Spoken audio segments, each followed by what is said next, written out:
Tout autre chose à présent, quel est le point commun entre un zébu, un mammouth, une météorite et un phacochère? Pas d'idée, tous convergent en fait vers les entrepôts d'une petite entreprise de Lozère qui fait commerce de ces matières étonnantes et rares. C'est le dossier de cette édition, il est signé Sébastien Banus et Yannick Le Ternier. Sésame, ouvre-toi, c'est la première chose à laquelle on pense lorsque l'on pénètre dans le stock de cette entreprise langonaise. Bois précieux, os de girafe, ivoire de phacochère, et là, sur cette palette, de l'ivoire de mammouth, une véritable caverne d'Ali Baba dont les trésors ont été collectés tout autour du globe. On va chercher en Afrique des cornes ou de l'os de girafe, en Russie des bois exotiques ou de l'ivoire de mammouth, en Amérique du Sud beaucoup de bois exotiques, en Australie effectivement des loupes d'eucalyptus. On voyage beaucoup à travers nos matériaux. Une fois dénichés, ces matériaux rares sont conditionnés dans les ateliers.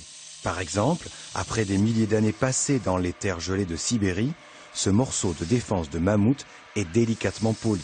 En quelques minutes, l'ivoire de l'animal préhistorique se teinte d'un bleu profond, bien loin du blanc habituel.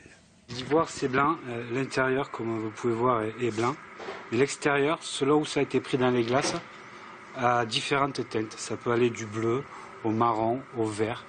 On peut tomber sur différentes teintes. La majeure partie des pièces obtenues sont destinées à la fabrication de manches de couteaux.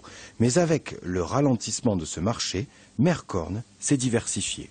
On va avoir des matériaux très high-tech comme de la fibre de verre, des carbones de Damas, de la météorite, du corail tigré ou rouge, des nacres de différentes couleurs, les 3 nacres qu'on trouve dans le monde entier.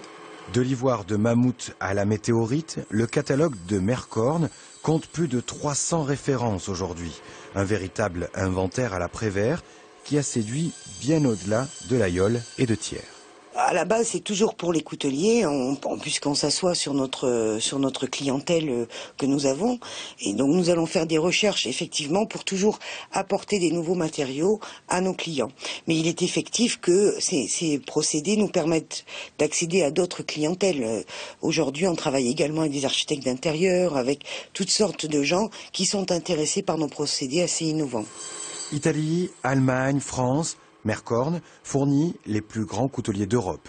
Une complicité qui permet à cette entreprise de 7 salariés de dépasser les 450 000 € de chiffre d'affaires cette année.